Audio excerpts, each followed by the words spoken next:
GBA ಪಂಚ ನಗರ ಪಾಲಿಕೆಗಳು ಈಗ already ಆಯವ್ಯಯ ಮಂಡನೆಗೆ ಸಿದ್ಧತೆಯನ್ನ ಮಾಡಿಕೊಳ್ತಾ ಇದೆ. ಇವುಗಳಿಗೆ ಸಂಪನ್ಮೂಲ ಕ್ರೋಢೀಕರಣ ಮಾಡಬೇಕು. ಹಾಗಾಗಿ ಇವತ್ತು ರಾಜ್ಯ ಬಜೆಟ್ನಲ್ಲಿ ಬೆಂಗಳೂರಿಗೆ ಬಂಪರ್ ಸಿಗುತ್ತಾ ಅನ್ನೋದು ಸದ್ಯಕ್ಕಿರುವಂತಹ ಕುತೂಹಲ ಅಂಡ್ ಬಹು ನಿರೀಕ್ಷಿತ ಪ್ರಶ್ನೆ. 5 ನಗರ ಪಾಲಿಕೆಗಳಿಗೂ ಪ್ರತ್ಯೇಕ ಅನುದಾನವನ್ನ ಮುಖ್ಯಮಂತ್ರಿಗಳು ಇವತ್ತು ತಮ್ಮ ಬಜೆಟ್ನಲ್ಲಿ ಘೋಷಣೆ ಮಾಡ್ತಾರಾ ಅನ್ನೋದು ಕುತೂಹಲ ಕಾರಣ ಆಗ್ತಾ ಇದೆ. ಇವಾಗಲೇ ಪ್ರತ್ಯೇಕ ಅನುದಾನಕ್ಕೆ ಜಿಬಿಎ ವತಿಯಿಂದ ಪ್ರಸ್ತಾವನೆಯನ್ನು ಸಲ್ಲಿಕೆ ಮಾಡಲಾಗಿದೆ. ಹಾಗಾಗಿ ಇವತ್ತಿನ ಬಜೆಟ್ನಲ್ಲಿ ಬೆಂಗಳೂರಿಗೆ ಎಷ್ಟು ಪಾಲ್ ಸಿಗುತ್ತೆ ಅಂಡ್ ಸ್ಮಾರ್ಟ್ ಸಿಟಿ ಯೋಜನೆಗೆ ಕೂಡ ಹೆಚ್ಚಿನ ಒತ್ತು ಸಿಗುತ್ತಾ ಅನ್ನೋದು ಸದ್ಯಕ್ಕಿರುವಂತಹ ಪ್ರಶ್ನೆ. ಬೆಂಗಳೂರಿನ ಅಭಿವೃದ್ಧಿಗೆ 10,000 ಕೋಟಿ ಮೀಸಲಿಡ್ತಾರೆ ಅನ್ನುವಂತಹ ಒಂದು ನಿರೀಕ್ಷೆ ಇದೆ. ಗ್ರೇಟರ್ ಬೆಂಗಳೂರು ಪ್ರಾಧಿಕಾರದ ಅಡಿ ರಚಿತವಾಗಿರುವಂತಹ 5 ನಗರ ಪಾಲಿಕೆಗಳು ಈಗ ಆಲ್ರೆಡಿ ಭರಪೂರದ ಅನುದಾನದ ನಿರೀಕ್ಷೆಯಲ್ಲಿದೆ. 8,500 ಕೋಟಿಗಿಂತ ಹೆಚ್ಚಿನ ಅನುದಾನ ನಮಗೆ ಬೇಕು ಅಂತ ಹೇಳಿ ಸರ್ಕಾರದ ಮುಂದೆ ಬೇಡಿಕೆ ಇಟ್ಟಿದ್ದಾರೆ ಅಂಡ್ ಪ್ರತ್ಯೇಕ ಅನುದಾನಕ್ಕೆ ಬೇಡಿಕೆಯನ್ನು ಇಟ್ಟಿದ್ದಾರೆ. ಹಾಗಾಗಿ ಜಿಬಿಎ ಈ ಬೇಡಿಕೆಯನ್ನ ಇವತ್ತು ಮುಖ್ಯಮಂತ್ರಿಗಳು ಈಡೇರಿಸ್ತಾರಾ ಅನ್ನುವಂಥ ಪ್ರಶ್ನೆಗೆ ಬಜೆಟ್ನಲ್ಲಿ ಉತ್ತರ ಸಿಗಲಿಕ್ಕಿದೆ.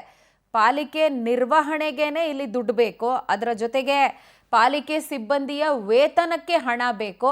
ಹೀಗಾಗಿ ಇದರ ನಡುವೆಯೂ ಅಭಿವೃದ್ಧಿಗೆ ಹಣ ಹೊಂದಿಸೋದೇ ಒಂದು ದೊಡ್ಡ ಸವಾಲಾಗ್ತಾ ಇದೆ.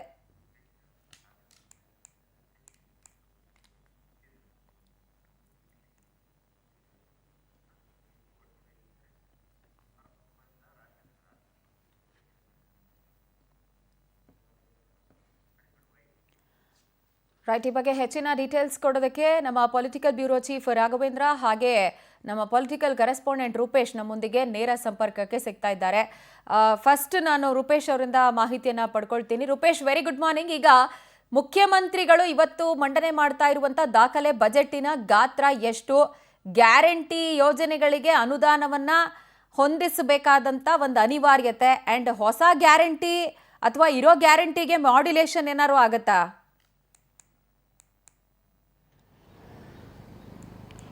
ಗುಡ್ ಮಾರ್ನಿಂಗ್ ಪ್ರಜ್ವಲ. ಇವತ್ತು ಸಿಎಂ ಸಿದ್ದರಾಮಯ್ಯನವರು ಬಜೆಟ್ ಮಂಡಿಸ್ತಾ ಇದ್ದಾರೆ. 17ನೇ ಬಜೆಟ್ ಮಂಡಿಸ್ತಾ ಇದ್ದು ಕಳೆದ ಬಾರಿ 4 ಲಕ್ಷ ಕೋಟಿಯ 3,000ದಷ್ಟು ಬಜೆಟ್ ಗಾತ್ರ ಇತ್ತು. ಈ ಬಾರಿ ಅದು 4 ಲಕ್ಷ ಕೋಟಿ 30,000 ಅಥವಾ 50,000ಕ್ಕೆ ತಲುಪಬಹುದು ಅಂತೇಳಿ ಹೇಳಲಾಗ್ತಾ ಇದೆ.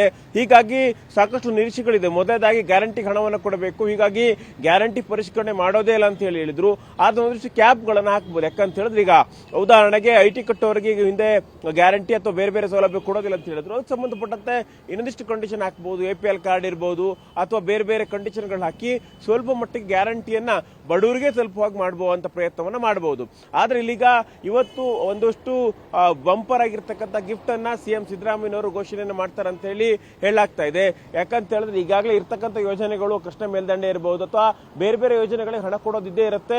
ಯಾಕಂತ ಹೇಳಿದ್ರೆ ಈಗ ಪ್ರಮುಖವಾಗಿ ಆಯುತ್ತ ಯೋಜನೆಗಳಿಗೆ ಪ್ರತಿ ವರ್ಷವೂ ಕೂಡ ಇಷ್ಟು ಹಣ ಅಂತ ಇಡಬೇಕಾಗುತ್ತೆ. ಕೃಷ್ಣ ಮೇಲ್ದಂಡೆಗೆ ಒಂದು 10,000 ಕೋಟಿ ಹೆಚ್ಚುವರಿಯಾಗಿ ಕೊಡಬಹುದು ಅನ್ನೋಂಥದ್ದು. ಅದೇ ರೀತಿ ಬೆಂಗಳೂರಿಗೆ ಔಟರ್ ರಿಂಗ್ ರೋಡ್ ಇರಬಹುದು ಅಥವಾ ಪೆರಿಫೆರಲ್ ರಿಂಗ್ ರೋಡ್ ಇರಬಹುದು, ಇದಕ್ಕೂ ಕೂಡ ಹಣಗಳನ್ನು ಇಡಬೇಕು ಅಂತ ಒಂದಿಷ್ಟು ಪ್ರಸ್ತಾಪಗಳಿದ್ದೇ ಇರುತ್ತೆ. ಆದ್ರೆ ವಿಶೇಷವಾಗಿರ್ತಕ್ಕಂಥ ಯೋಜನೆಗಳು ಏನ್ ಕೊಡ್ತಾರೆ ಅಂತ ಹೇಳಿ ಯಾಕಂತ ಹೇಳಿದ್ರೆ ಮೊದಲು ಚರ್ಚೆ ಆಗ್ತಾ ಇತ್ತು. ಗ್ಯಾರಂಟಿ ಜೊತೆಗೆ ಇನ್ನೊಂದಿಷ್ಟು ಜನಪ್ರಿಯ ಯೋಜನೆಗಳನ್ನು ಕೊಟ್ಟರೆ ಮಾತ್ರ ಸರ್ಕಾರ ಒಂದಿಷ್ಟು ಪರಿಣಾಮಕಾರಿಯಾಗಿ ಕೆಲಸ ಮಾಡ್ತಾ ಇದೆ ಅಂತೇಳಿ ಜನಮಾನಸಕ್ಕೆ ಹೋಗುವಂತ ಒಂದಿಷ್ಟು ಕೆಲಸ ಆಗುತ್ತೆ ಅಂತೇಳಿ. ಹೀಗಾಗಿ ಮೊದಲನೇದಾಗಿ ಗೃಹಲಕ್ಷ್ಮಿ ಕೊಡ್ತಾ ಇದ್ದಲ್ಲ, ಯಜಮಾನಿಗೆ 2 ಸೀರೆಗಳನ್ನು ವಾರ್ಷಿಕವಾಗಿ 2 ಸೀರೆಗಳನ್ನು ಕೊಡೋದಕ್ಕೂ ಕೂಡ ಸಿಎಂ ಸಿದ್ದರಾಮಯ್ಯ ಪ್ಲಾನ್ ಮಾಡ್ಕೊಂಡಿದ್ದಾರೆ. ಈ ಮೂಲಕವಾಗಿ ಬಿಜೆಪಿ ಅಥವಾ JDS ಪದೇ ಪದೇ ಹೇಳ್ತಾ ಇರುತ್ತೆ ಸರ್ಕಾರ ಫ್ಲಾಪ್ ಆಗಿದೆ, ಸರ್ಕಾರ ಪಾಪರ್ ಆಗಿದೆ ಅಂತ ಹೇಳಿ. ಆದ್ರೆ ಆ ರೀತಿಯಾಗಿ ಆಗಿಲ್ಲ ಅನ್ನೋದನ್ನ ಹೇಳಲಿಕ್ಕೆ ಈಗ ಸಿಎಂ ಸಿದ್ದರಾಮಯ್ಯ ಒಂದು ಮುನ್ಸು ಮಾಡಿದ್ದಾರೆ. ಅದೇ ರೀತಿ ಗ್ರಾಮೀಣ ಭಾಗದಲ್ಲಿ ಒಂದಿಷ್ಟು ರಸ್ತೆಗಳಾಗಿಲ್ಲ. ಯಾಕಂದ್ರೆ ಗ್ಯಾರಂಟಿ ನೆಪದಲ್ಲಿ ರಸ್ತೆಗಳು ಗುಂಡಿ ಬಿದ್ದಿದೆ, ರಸ್ತೆಗಳ ಅಭಿವೃದ್ಧಿ ಆಗಿಲ್ಲ ಅಂತ ಹೇಳಿ ಅದಕ್ಕೆ ಸಂಬಂಧಪಟ್ಟಂತ ಅನುದಾನವನ್ನು ಹೆಚ್ಚಳ ಮಾಡುವಂತ ಸಾಧ್ಯತೆ ಕೂಡ ಇರುತ್ತೆ.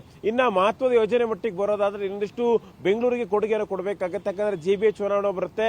ಹೀಗಾಗಿ ಹಿಂದೆಲ್ಲ 7-8 ಸಾವಿರ ಕೋಟಿಗಳು ಕೊಡ್ತಾ ಇದ್ರು. ಈಗ 10,000ಕ್ಕೂ ಹೆಚ್ಚು ಕೋಟಿಗಳನ್ನ ಬೆಂಗಳೂರು ಕೊಡಬೇಕಿರೋ ಬೇಡಿಕೆಯನ್ನ ಬೆಂಗಳೂರಿನ ಕಾಂಗ್ರೆಸ್ ಶಾಸಕರು ಇಟ್ಟಿದ್ದಾರೆ. ಹೀಗಾಗಿ ಬೆಂಗಳೂರು ಕೂಡ ಗಿಫ್ಟ್ ಕೊಡಬಹುದು.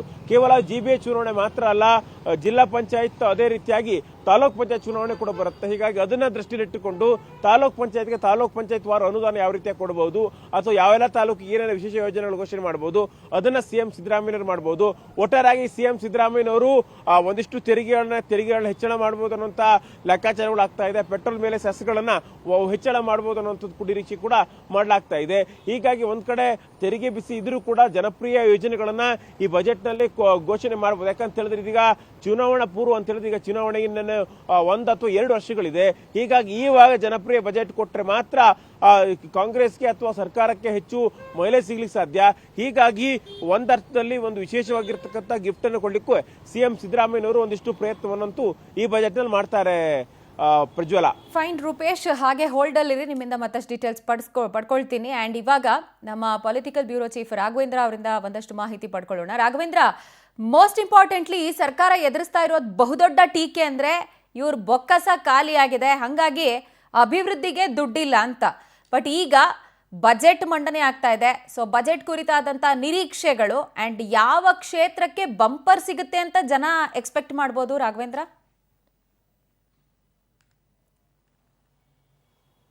ಪ್ರಜ್ವಲ, ಪ್ರಮುಖವಾಗಿ ಸಿದ್ದರಾಮಯ್ಯನವರು ದಾಖಲೆಯ ಬಜೆಟ್ ಅನ್ನು ಮಂಡನೆ ಮಾಡ್ತಾ ಇರ್ತಕ್ಕಂಥದ್ದು. ಡಿಸಿಎಂ ಆಗಿ 7 ಬಜೆಟ್ ಗಳನ್ನ ಮಂಡನೆ ಮಾಡಿರ್ತಕ್ಕಂಥದ್ದು, ಸಿಎಂ ಆಗಿ 10 ಬಜೆಟ್ ಗಳನ್ನ ಮಂಡನೆ ಮಾಡ್ತಾ ಇರ್ತಕ್ಕಂಥದ್ದು. ಇದು ಒಟ್ಟು 17 ಬಾರಿ ಬಜೆಟ್ ಮಂಡನೆ ಮಾಡಿದಂತಹ ಕೀರ್ತಿ ಸಿಎಂ ಸಿದ್ದರಾಮಯ್ಯನವರಿಗೆ ಸಲ್ಲುತ್ತೆ. ಹೀಗಾಗಿ ಸಾಕಷ್ಟು ಅನುಭವ ಇರ್ತಕ್ಕಂತಹ ರಾಜಕಾರಣಿ, ಸಾಕಷ್ಟು ಅನುಭವ ಇರ್ತಕ್ಕಂತಹ ಸಿಎಂ ಅವರು ರಾಜ್ಯಕ್ಕೆ ಒಂದು ಬಂಪರ್ ಆಗಿರ್ತಕ್ಕಂತಹ ಕೊಡುಗೆಯನ್ನ ಕೊಡ್ತಾರೆ ಅಂತ ಹೇಳ್ಬಿಟ್ಟು ಸಾಕಷ್ಟು ಆಶೋತ್ತರಗಳನ್ನ ಜನರು ಸಹ ಇಟ್ಕೊಂಡಿರ್ತಕ್ಕಂಥದ್ದು. ಆದ್ರೆ ಬಹು ದೊಡ್ಡ ಸವಾಲು ಏನಂದ್ರೆ ಸರ್ಕಾರ ಅಧಿಕಾರಕ್ಕೆ ಬರುವಾಗ ಕೊಟ್ಟಂತಹ ಪಂಚ ಗ್ಯಾರಂಟಿಗಳೇ ಸರ್ಕಾರಕ್ಕೆ ಶತ್ರುಗಳಾಗಿ ಕಾಡ್ತಾ ಇರ್ತಕ್ಕಂಥದ್ದು. ಈ ಗ್ಯಾರಂಟಿಗಳಿಗೆ ಹಣವನ್ನು ಒದಗಿಸುವ ದೃಷ್ಟಿಯಿಂದ ಸಾಕಷ್ಟು ಅನುದಾನದ ವಿಚಾರವಾಗಿರ್ಬೋದು, ಅಭಿವೃದ್ಧಿಯ ವಿಚಾರವಾಗಿರ್ಬೋದು ಸಾಕಷ್ಟು ಕುಂಠಿತವಾಗಿರ್ತಕ್ಕಂಥದ್ದು. ಸ್ವಪಕ್ಷೀಯ ಶಾಸಕರನ್ನೇ ಸಾಕಷ್ಟು ಟೀಕೆಗಳನ್ನ ಮಾಡಿರ್ತಕ್ಕಂಥದ್ದು. ಹೀಗಾಗಿ ಈ ಬಾರಿ ಸಿದ್ದರಾಮಯ್ಯನವರು ಯಾವ ರೀತಿ ಬಜೆಟ್ ಅನ್ನ ಮಂಡನೆ ಮಾಡ್ತಾರೆ ಅನ್ನೋದ್ರ ಬಗ್ಗೆಯೂ ಸಹ ಸಾಕಷ್ಟು ಕುತೂಹಲ ಹುಟ್ಟಿಸಿರ್ತಕ್ಕಂಥದ್ದು. ಒಟ್ಟಿನಲ್ಲಿ ಏನು ಕಳೆದ ಬಾರಿ 4.7 ಲಕ್ಷ ಕೋಟಿ ಏನೋ ಬಜೆಟ್ ಅನ್ನ ಮಂಡನೆ ಮಾಡಿದ್ರು, ಈ ಬಾರಿ 4.30 ಲಕ್ಷ ಕೋಟಿ ಬಜೆಟ್ ಅನ್ನ ಸಿದ್ದರಾಮಯ್ಯನವರು ಮಂಡನೆ ಮಾಡ್ತಾರೆ, ದಾಖಲೆಯ ಬಜೆಟ್ ಅನ್ನ ಮಂಡನೆ ಮಾಡ್ತಾರೆ ಅಂತ ಹೇಳಲಾಗಿದೆ.